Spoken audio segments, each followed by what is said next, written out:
ಒಮ್ಮೆ ನೀವು ಈ ಥರ ಬಿರಿಯಾನಿನ ಮಾಡಿ ನೋಡಿ, ನಿಮ್ಮ ಮನೆಯಲ್ಲಿ ನೀವು ಬಿರಿಯಾನಿ ಸ್ಟಾರ್ ಆಗಿಬಿಡ್ತೀರಾ. ಓಕೆ, ಬನ್ನಿ ಹೇಗೆ ಮಾಡೋದು ಅಂತ ನಾನು ನಿಮಗೆ ಹೇಳ್ಕೊಡ್ತೀನಿ.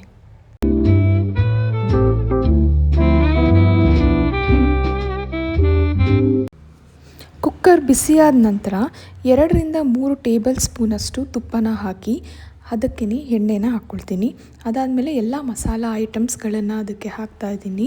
10-12 ಹಸಿರು ಮೆಣಸಿನ್ಕಾಯಿ, ಕೊತ್ತಂಬರಿ ಮತ್ತು ಪುದೀನ ಸೊಪ್ಪನ್ನ ಹಾಕಿ ನಂತರ ಅದು ಬೆಂದ ನಂತರ 1-2 ಈರುಳ್ಳಿನ ಹಾಕ್ತಾಯಿದ್ದೀನಿ. ಅದು ಚೆನ್ನಾಗಿ ಫ್ರೈ ಆದಮೇಲೆ ಬ್ರೌನ್ ಕಲರಿಗೆ ಟರ್ನ್ ಆದಮೇಲೆ ಅದಕ್ಕೆ ಸ್ವಲ್ಪ ಶುಂಠಿ ಬೆಳ್ಳುಳ್ಳಿ ಪೇಸ್ಟ್ನ ಆ್ಯಡಪ್ ಮಾಡ್ಕೊಳ್ತಾ ಇದ್ದೀನಿ. ನಾನೊಂದು 1/2 kg ಚಿಕನನ್ನು ತೊಗೊಂಡಿದ್ದೀನಿ.